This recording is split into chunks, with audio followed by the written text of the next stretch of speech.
If you know exactly what to do for your fitness, you understand progressive overload, you know your macros, you've dialed in your sleep, but you still can't maintain consistency for more than a few months. And when life throws you a curveball, whether that's travel, work stress, or just the mundane chaos of daily existence, your entire system collapses, then this episode is for you. Because today I am talking with Alan Lazaros, CEO and co-host of Next Level University, about something that most fitness content tends to ignore: the meta architecture underneath your execution. What do I mean?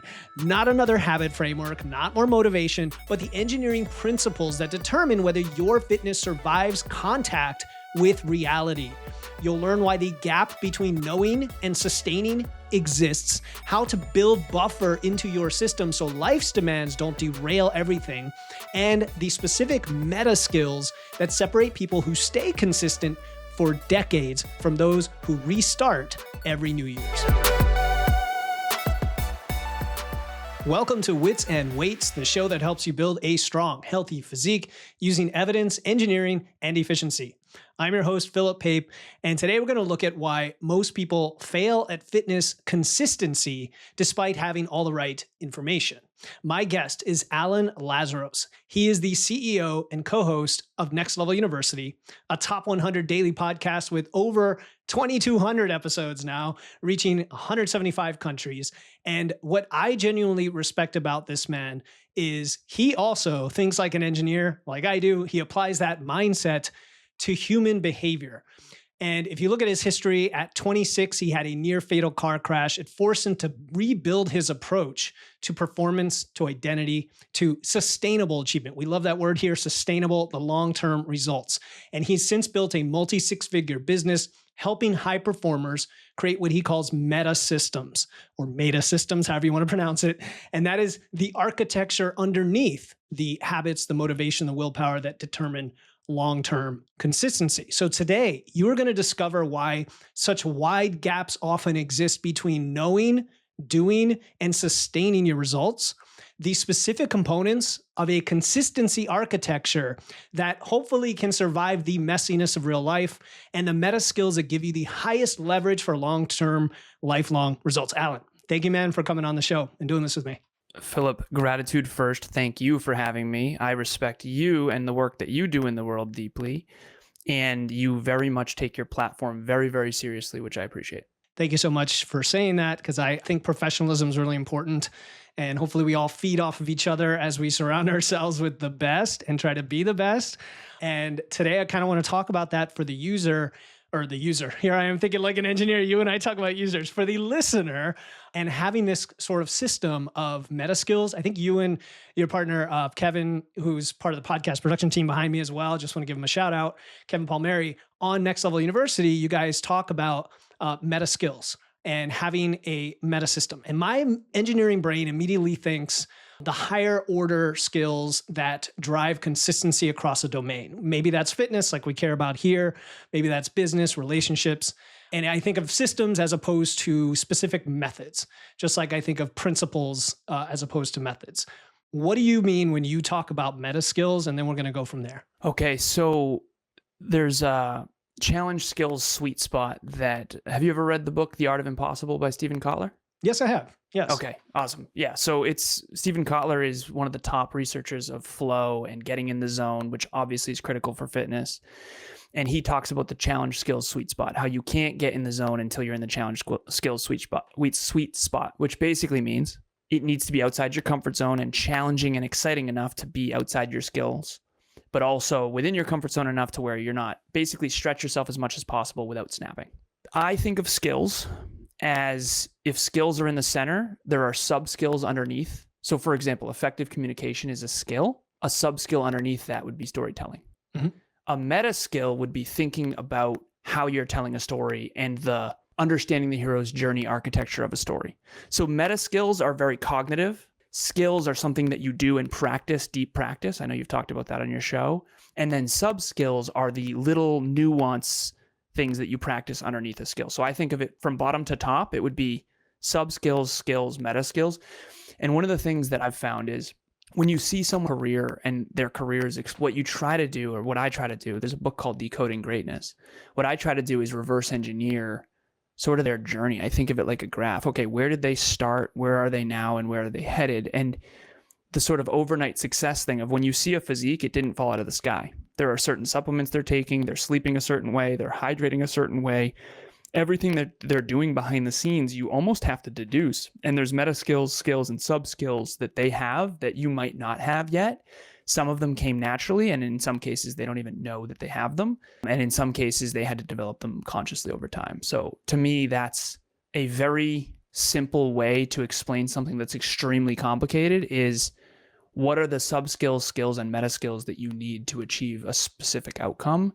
In terms of physique is what we're talking about now, but that works for business, that works for success, that works for goals, that works for relationships, all that. Yeah, and I appreciate frameworks and hierarchies like that. I think it's also helpful because sometimes I think people get stuck if they're focused on building a skill and something is not working. It could be that the meta skill needs more support, or I suppose it could be that they're not breaking it down to the proper level of process-related goals that get them to the skill. Mm-hmm. So you mentioned the challenge skills sweet spot, and I think of, again, a spectrum from, I think of a spectrum when you talk about flow, where like, is playing video games on a couch flow because you're, absorbed in it and time is flying by, but yet it's not challenging to develop skills. Now, somebody could argue against that. And conversely, is something that is so hard that you cannot even improve because it's so beyond your level, the opposite end of that, right? And that's kind of what I think about. The first place I learned about flow, and I think the book you mentioned was Positive Psychology. The idea being that flow is one of those elements of the good life of having, meaning and purpose, yes, right? That you can find flow in something. So now people are listening like, okay, where are these guys going with this? Yep. I want to kind of tie that to fitness. You say you've reverse engineer somebody's journey. Take something very simple. Take strength training, training consistency, which is a big holdup for a lot of folks.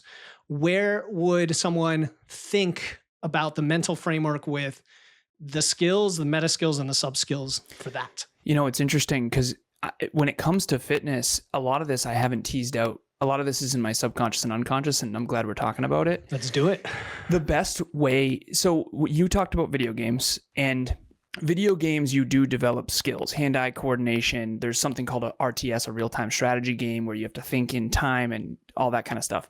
So I tell my wife that all the time, by the way. Okay, nice. Yes, yeah, I'm developing it does develop skills. So here's the thing, right? So a great film like Avatar, for example, gets you into flow. Time slips away, you're fully immersed, and all of a sudden you're immersed into a new world. You get all the neurochemistry, which is what flow, basically, people who have the most flow in their life, they've done studies, they are the most fulfilled and the most meaning and the most purpose. You already mentioned that.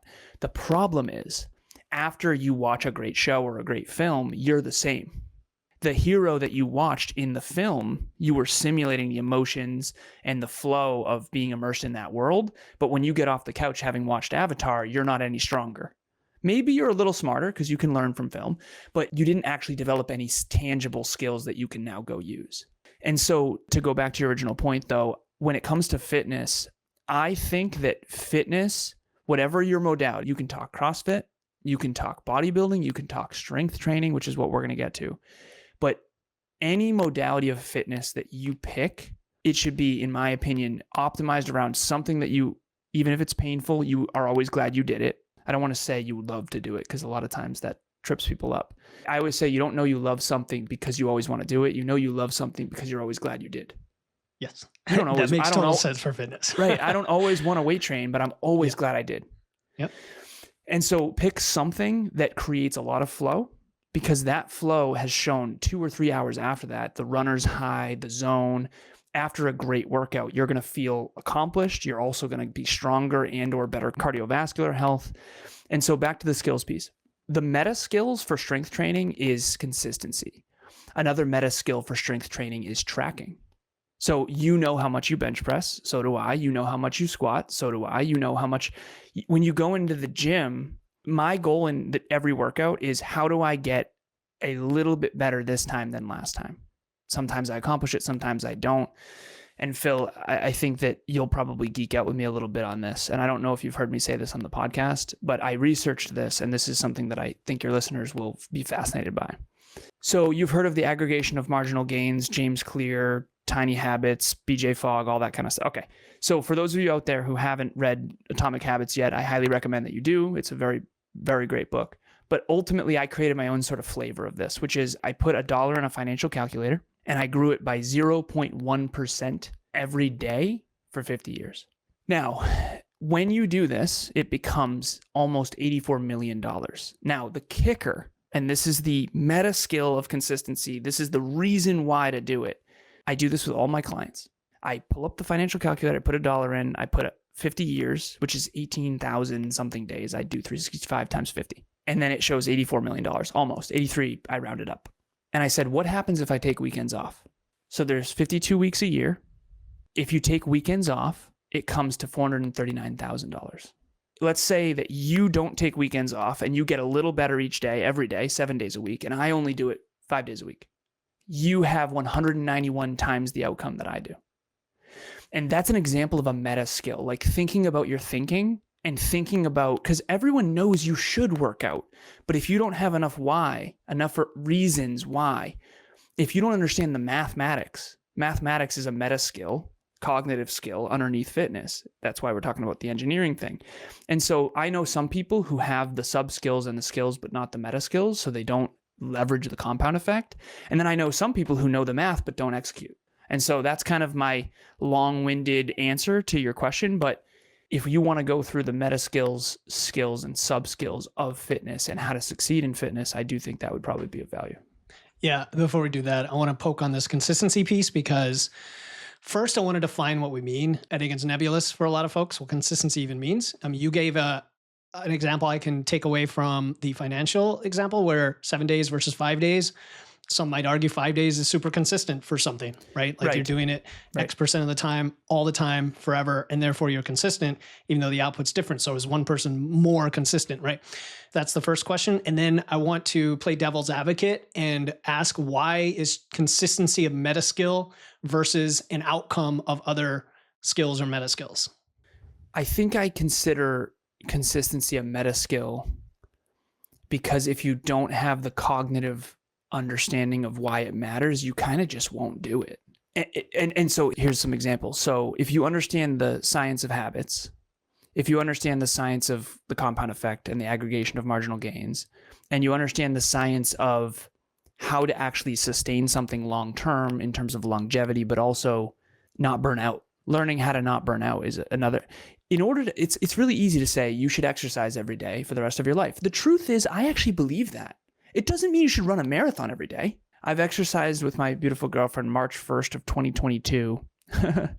I came to her and I said, sweetheart, I want to beat my old best.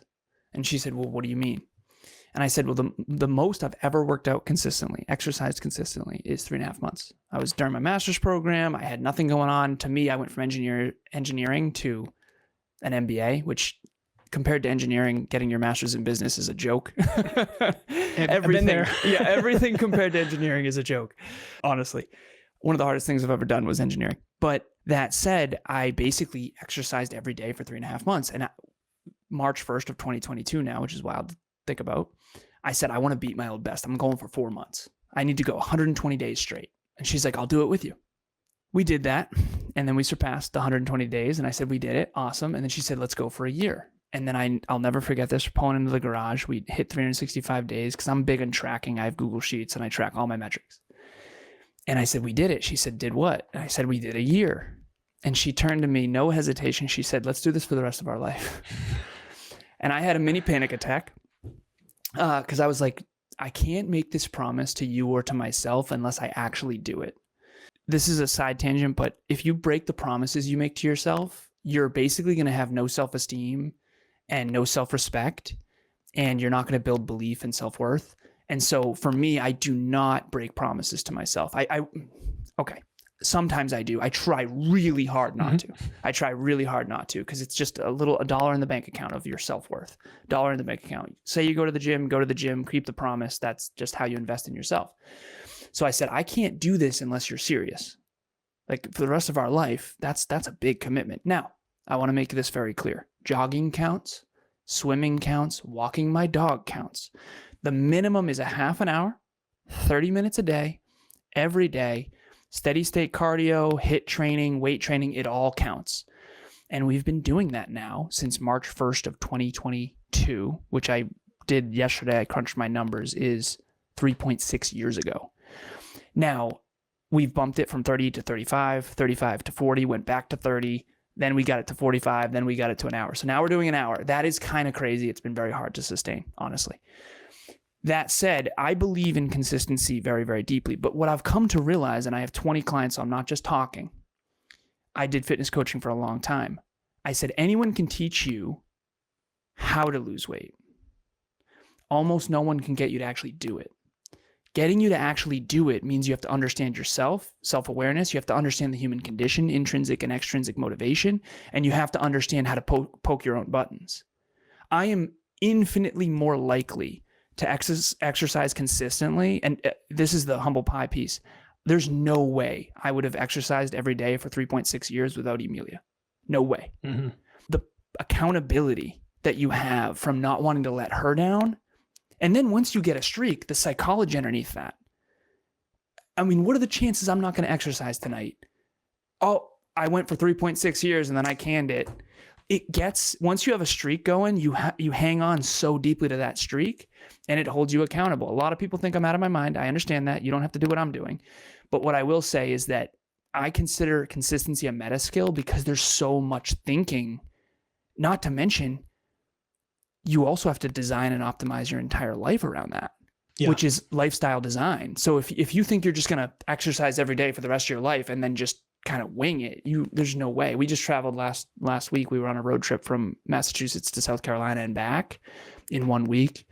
And exercise was infinitely more difficult. I mean, we were walking around the Tesla chargers, right? And so the meta, I call it meta because you have to think about your thinking constantly. You have to be thinking about yourself and what motivates you because you have to be able to poke your own buttons, basically. You have to be able to coach yourself in real time. Yeah, I was thinking about a conversation I recently had with Adam Schaefer of Mind Pump before I think his episode's coming out right before yours. Nice. So no pressure, follow him, right? Shit. And he was talking about how he, his current phase of life where his 6-year-old kid is one of the most important things right now, scaling his business. He's already built plenty of muscle. He's been shredded multiple times in his life. All he cares about is maintaining his fitness right now. And it doesn't take much to do that.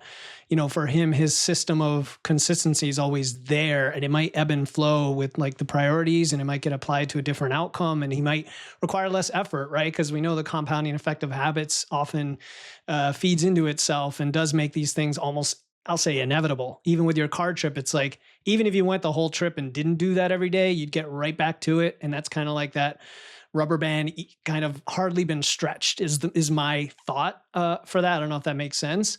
But you did mention not burning out. And I think then sustainability and not burning out and having a system where it's the minimum effective dose is the minimum. And then not having such a high standard for yourself on a daily basis that's impossible to, keep. And it's like somewhere in there, right? Like, I imagine it can shift. Like, does your minimum half hour or hour a day ever change during a specific phase, or is it always that? It did change. So we started out with 30 minutes. And I'll tell you right now, if we had started out with an hour and a half or something, there's no way. Yeah. There's just no way. We run 3 businesses between the two of us. So the minimum viable product in business is we call it a minimum viable habit, which is MVH. So for us, it was 30 minutes a day because I knew we could sustain that to start. And you know what's really kind of wild about this? I used to do fitness competitions. I've got these sort of trophies behind me, blah, blah, blah. But Kevin and I let it go for a while. And I don't want to say we let it go. We weren't out of shape, but we weren't competitor level freaks of nature like we once were. When I first met Kev, this dude was an animal, Phil. I mean, it's unbelievable.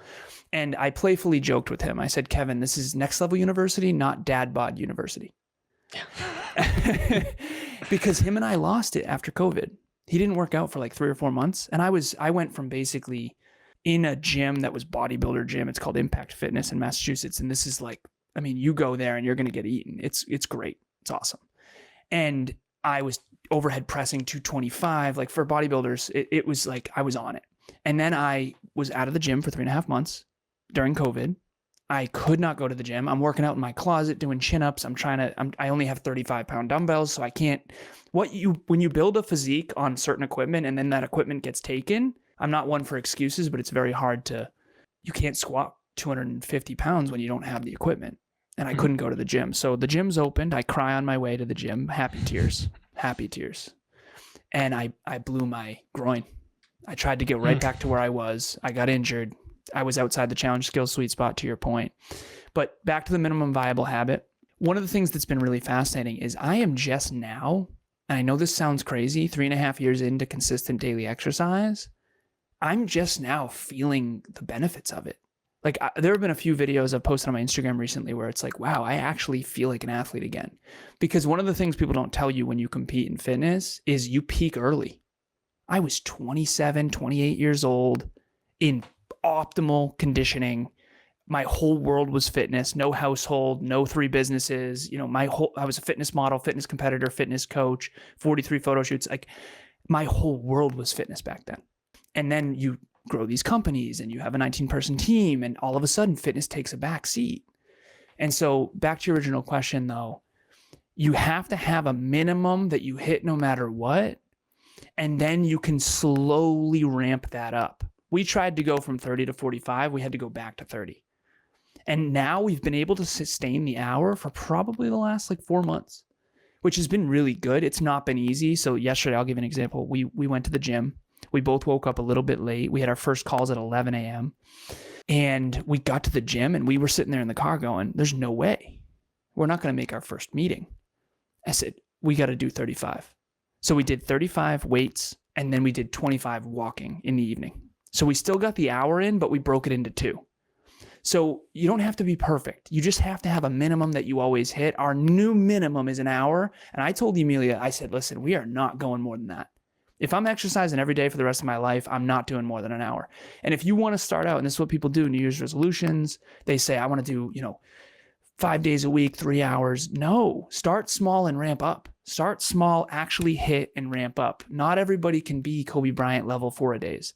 And he didn't start there either. He was doing, 1-a-days, then it was 2-a-days, then it was 3-a-days, then it was 4-a-days from 13 years old all the way to, when he was 38 or whatever it was. So at the end of the day, you got to start small and build. And I would much rather, this is why humility is so important. I think self-belief is, I know I can do this. I think humility is, I know I'm not going to do this unless I stay humble enough to make it feasible. And I think self-belief and humility rarely go hand in hand. Usually someone has a lot of humility and low self-belief and they're kind of self-deprecating, or they have a ton of self-belief that they're sort of delusional and they can never stay consistent because they are, overly optimistic. Yeah, and these are the kind of concepts you guys talk about on your show all the time. That's why I encourage the listener to check it out. You specifically are a numbers guy, and that goes through my mind. Just real quick, Kevin said he didn't know another engineer. You need to correct that. I went to RPI. I know you went to WPI. Nice. Somehow he doesn't know this, so I need to educate him. Yeah, you do. He does. He says, I don't even know any other engineers. I'm like, my God. How many engineers do you know? Just real quick. 50 of them at least, right? Yeah, well, I know hundreds, right? Because I'm in of the course. space. Yeah, same. When he said that blew my mind. I was like, wait, what? My whole world has been engineers, It's funny. It's funny. Engineers are definitely a specific breed. My wife and I joke all the time about it because she was a teacher and comparing our two worlds when now she's a stay-at-home mom, but it was pretty funny. Nice. I love engineers though. But and the listener really understands when we get into this stuff that I am a big fan of tracking in numbers and everything, but there's a reason for it. I think it's very efficient, and math is like a beautiful universal language of abstraction to something that is atomic almost, right? It's like simple to represent something with math. You don't have to know calculus. You don't have to know differential equations, just very simple, numbers. And so when you say something like the 5 versus 7 day example, I think of some of the counterintuitive findings in nutrition science. Like there was a study that compared 5 to 7 days of weighing yourself, not 0 versus 5 or 7, but 5 versus 7, and found that 7 days led to better long-term outcomes. Nice. And you're like, well, that's interesting. That 2-day difference of consistency made a huge difference. So my question then for you is, you have this daily practice, this daily minimum. I think of fitness as different pillars that we kind of have to all put together, right? You've got training, I put movement in a separate bucket, but you could argue that nutrition, right? sleep, stress. There's like these big buckets. But when we talk about the fitness side of it, the different modalities and burnout and stimulus versus fatigue, you know, we pretty well understand that you can't push it too hard on, say, the lifting weights piece before you go into that unrecovered regime, which gets even worse when you're in a fat loss phase. You don't have the energy for it. So if you're running like a 3-day-a-week program, would you say to someone the other 4 days have a substitute activity that's like equivalent? Is that how we do it for that, to kind of keep it linear? Yeah, people don't like me for this, but I'm not here to be liked. I'm here to add value.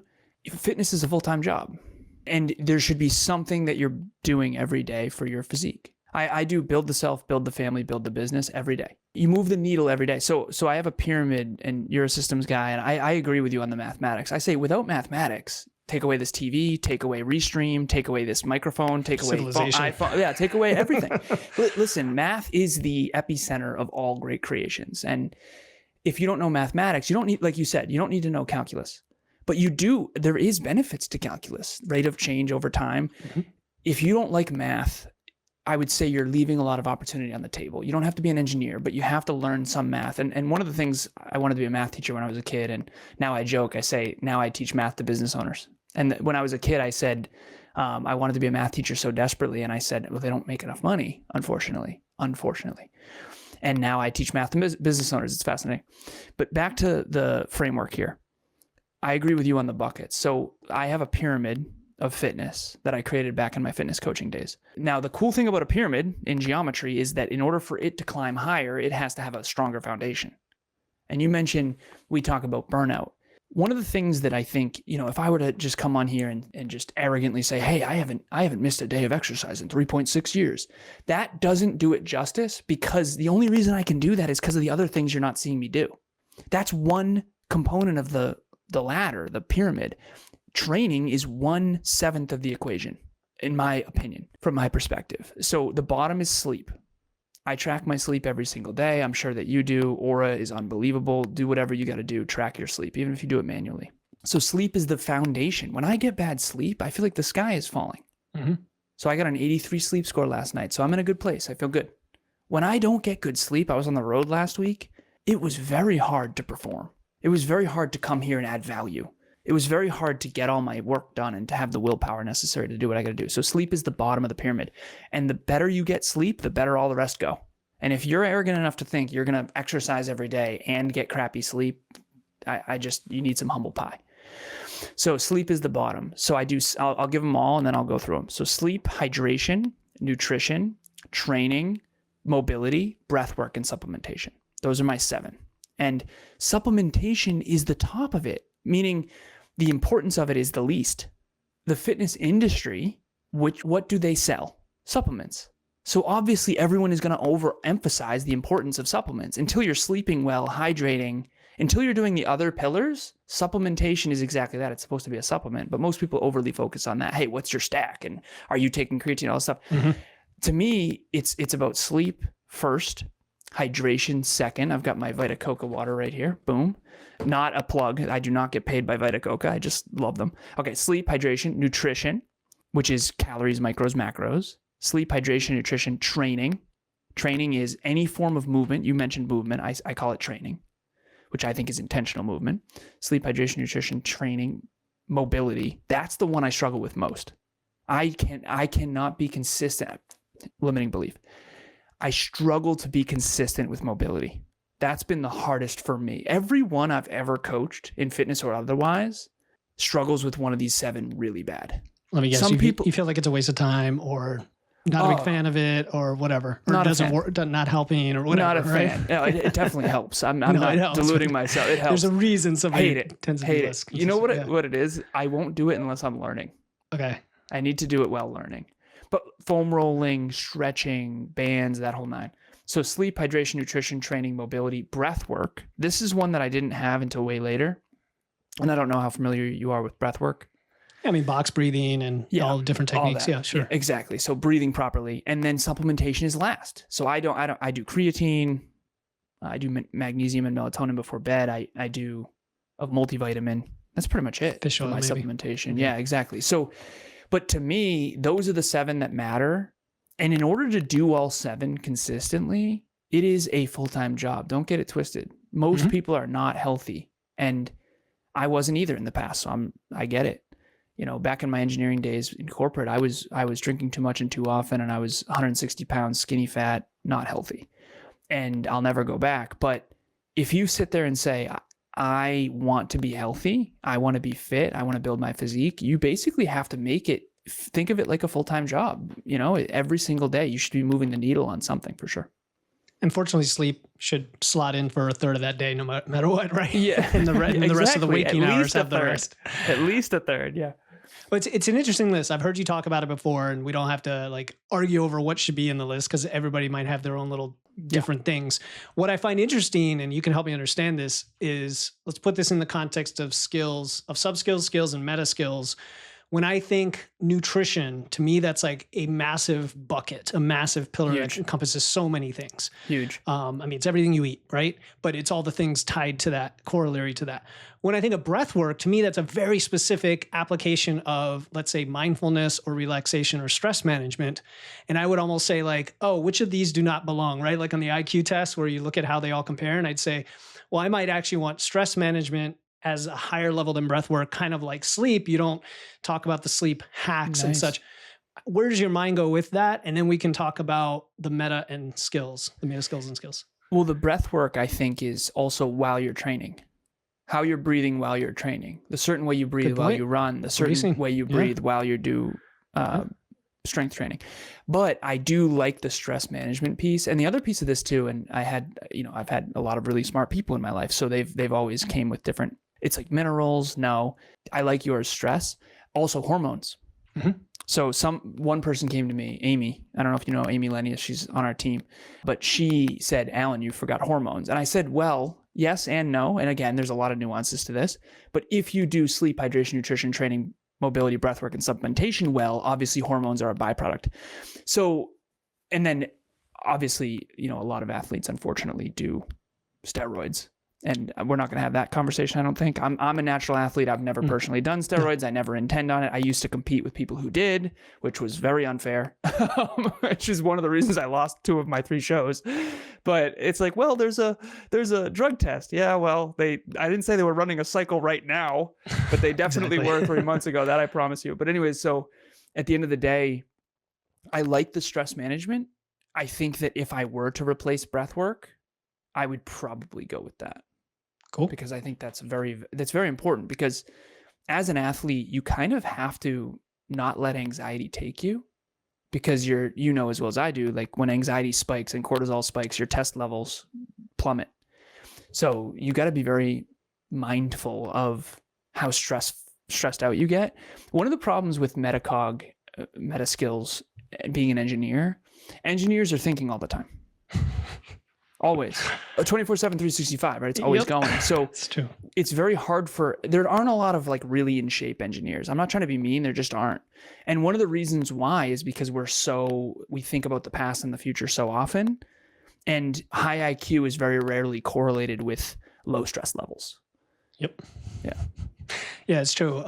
You know, I guess this whole discussion about this pyramid, honestly, it could be its own podcast when we talk about these different levels, right? Because now you got me thinking about mindfulness in general permeating all of this, the sympathetic versus parasympathetic nervous system being so crucial to your health.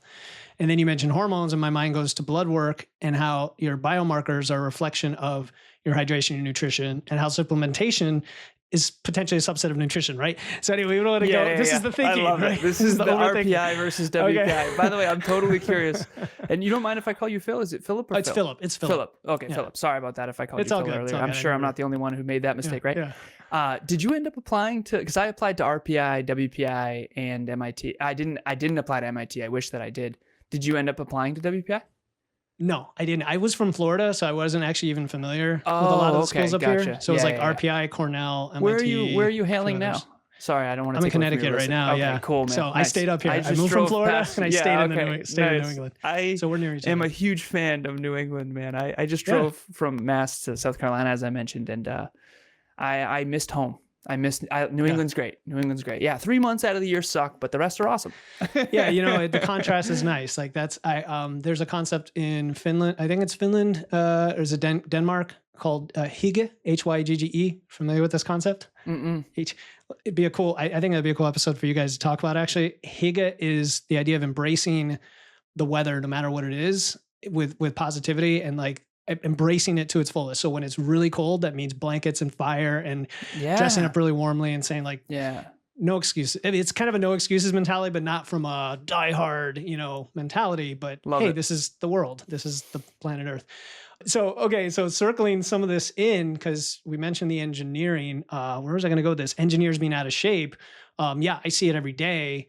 It's the thinking. It's also the lifestyle. It's also, there's a lot of sedentary professions as well that correlate with. I also think some of it's cultural, because if you get your value from being smart, which most engineers do, you don't need to be, jacked or whatever it is. It always bothered me how people are so one-dimensional. And again, I don't mean people in general. Not everyone is, but I hated how you had to be smart or athletic, or you had to be like good looking or intelligent. You can't be both. And for me, I was going to write a book called The Best of Both Worlds. And I didn't want to just be one dimensional. I wanted to be healthy, wealthy, and in love. I didn't want to just be, because I have a bunch of millionaire friends, as you do, from college, that it's like, what are you doing, brother? Like, why don't you, you obviously have the time and money. So like, what's the disconnect here? Right. And it frustrates me because I don't want to see them suffer, and their potential is so much greater than that. These people are brilliant. And why aren't you applying your brilliance to your health? I think it applies to multiple skills that are outside what your domain is. And what I mean by that is I've seen engineers who get in shape, myself among them, right? Where there is an advantage to that. For sure. You would think there's not, but there is, because people start treating you differently. You get a little bit more respect. You have more energy. You show up more in a different way. Now, maybe if you take it too far and get too jacked, maybe people will be like, you're a meathead now. Yeah, I took it too far. And that could divvy it down. and you see plenty of CEOs and vice presidents who are overweight, and it doesn't obviously hold them back necessarily until they have that heart attack or, their work life is cut short. But I think there's even other domains like public speaking. Engineers don't dive into that because they feel like it's not a skill that they need until they need it, and there's skills like music, creativity, creative endeavors, whether it's music or something else. I played jazz in arts high school, which again is weird being an engineer, but there's a lot of overlap between music and math and engineering. And it just opens up the creative mind. So sorry, you get me thinking about all of these things. I love it, man. And one of the reasons I think engineers don't typically become public speakers is because math modalities of thinking have a really hard time communicating effectively.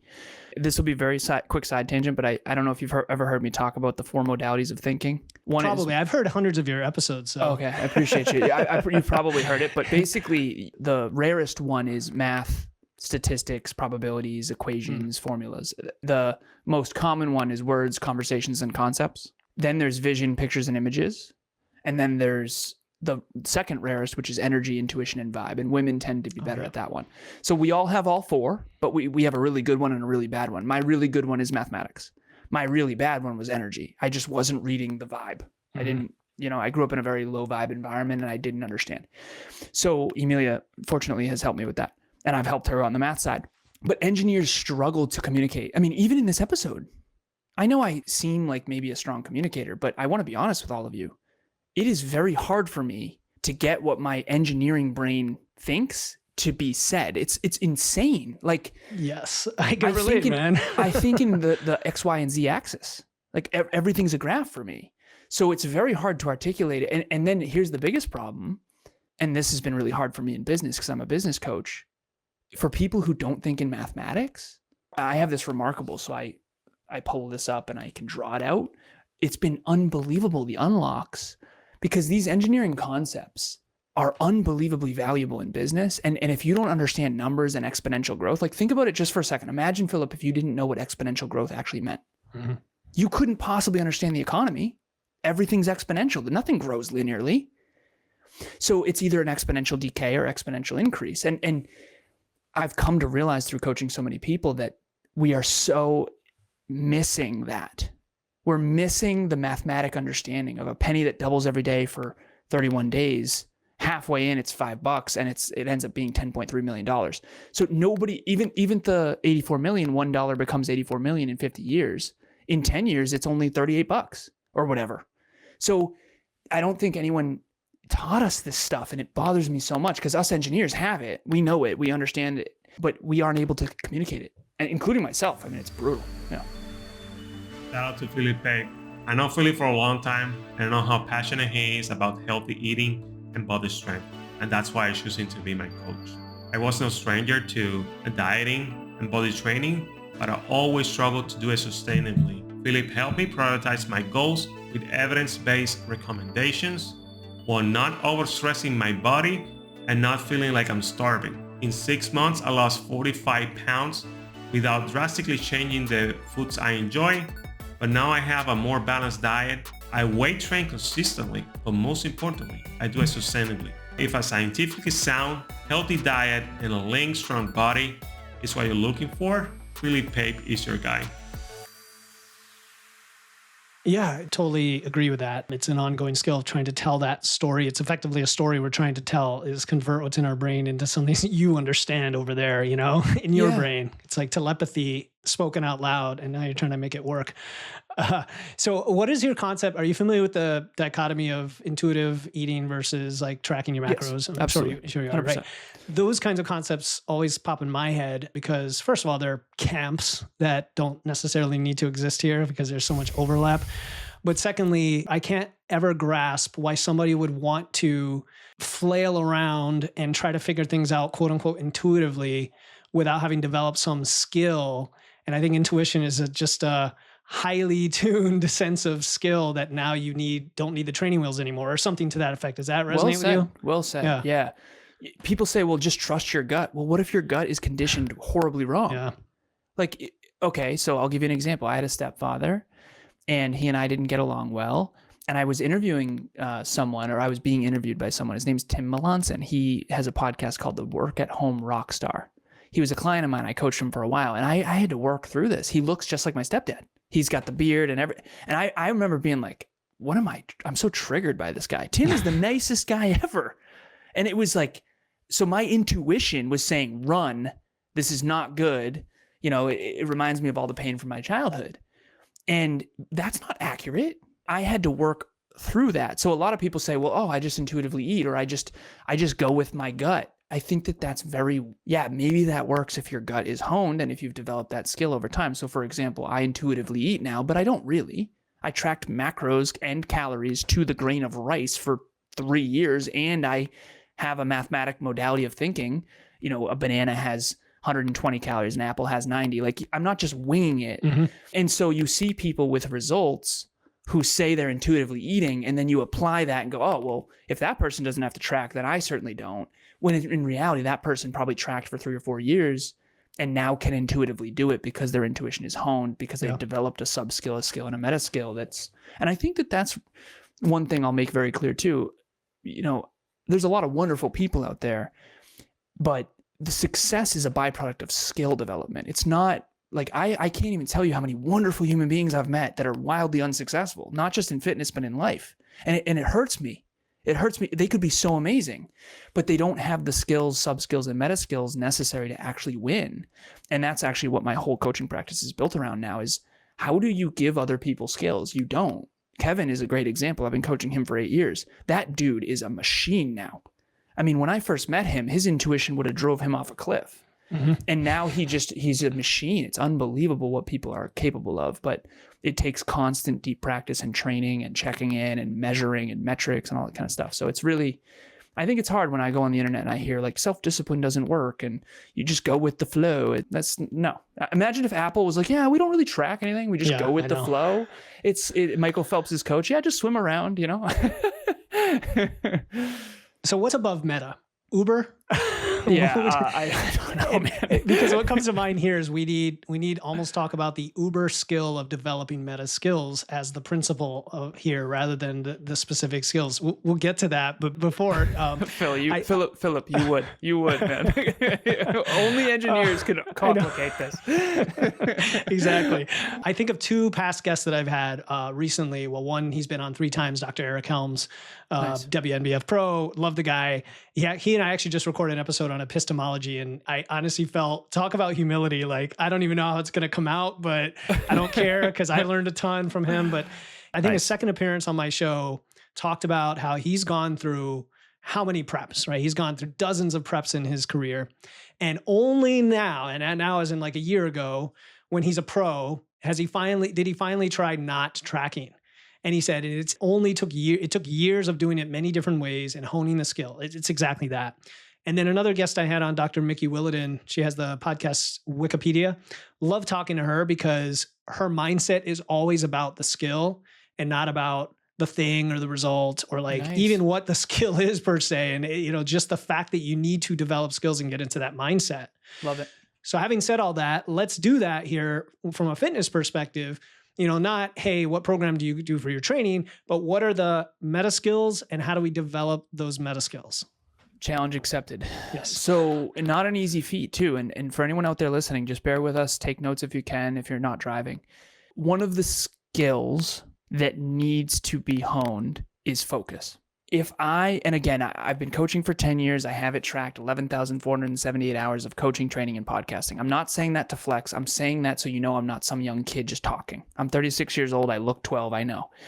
What I want you to know is this is all I do, right? Like helping people achieve their goals is all I do. And fitness coaching was the first 3 years of that. So focus, if I watch you for a day, if I could have a camera on you for a day without it getting creepy, I could tell I could predict your success based on how well you control your focus. You want to talk about a meta skill and sub skill, depending on how you look at it. Learning to control your focus is probably where I would start. If you can't stay focused, I have a hat on in the gym that's always black. I hate the ones with the underbrim that's not. I have a focus cap. Have you ever seen the focus caps that are like this? Oh yeah. Yeah, I have one of those. I was wearing it earlier today. Yeah. Okay. I have AirPods that are noise canceling. I actually used to not wear contacts on purpose because I didn't want to see facial expressions in the gym. Now, I know I'm out of my mind with all this, but I'm telling you, when I'm in the gym, I go to war. I go to war with my lesser self. Do not talk to me. Do not look at me. Do not come near me. Emilia and I go to the gym every other day. We exercise together every day, but we gym every other day. We have sign language. People probably think we're deaf. We never talk. This means I need a spot. This means I hit a PR. But we have a bunch of others. And Hold on. Headphones or no? Music or no? Music for sure. So you do have music. Okay. We do have music. Noise canceling AirPods. But with music, not silence. With music, not silence. Yeah, absolutely. Specific playlists. Sometimes we jam together on Spotify. You can do a jam. Sometimes we don't. But specific playlists that for me, everything's fit for purpose. So for example, after the gym, the song by Green Day, 21 Guns came on. And she's like, hey, can we change this? This is too sad. I gotta be on a call in 5 minutes. I was like, yeah, fair. So everything's fit for purpose for us.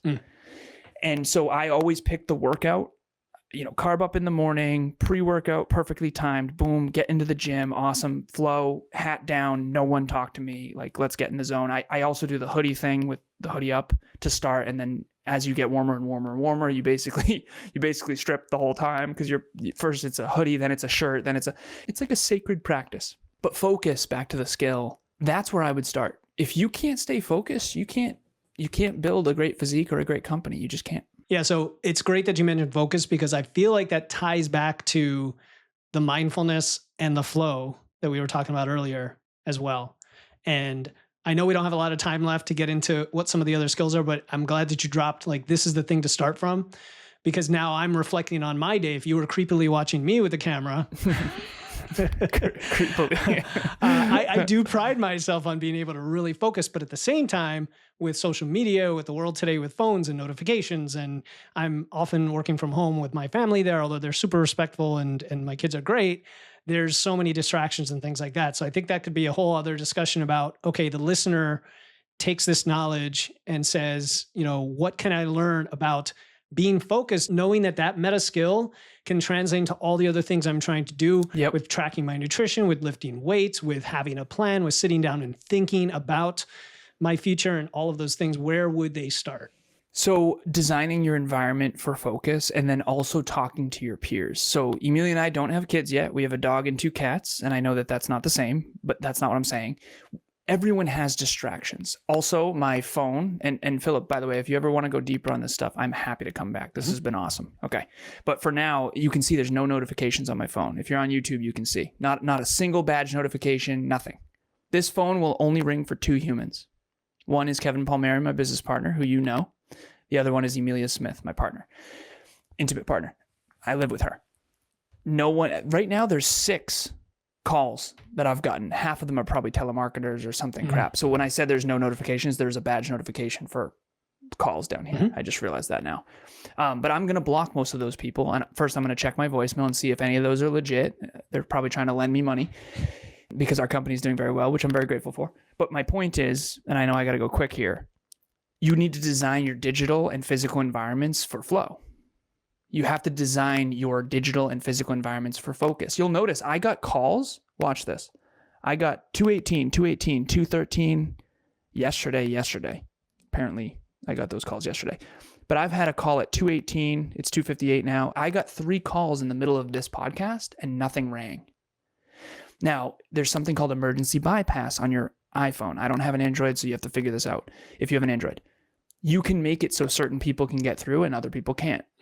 There is nothing so urgent unless it's Kevin or Emilia, because if something's burning down in the business, I need to know. And if Emilia needs me, I need to know. But other than that, no one can get a hold of me. And now I know I'm extreme with that.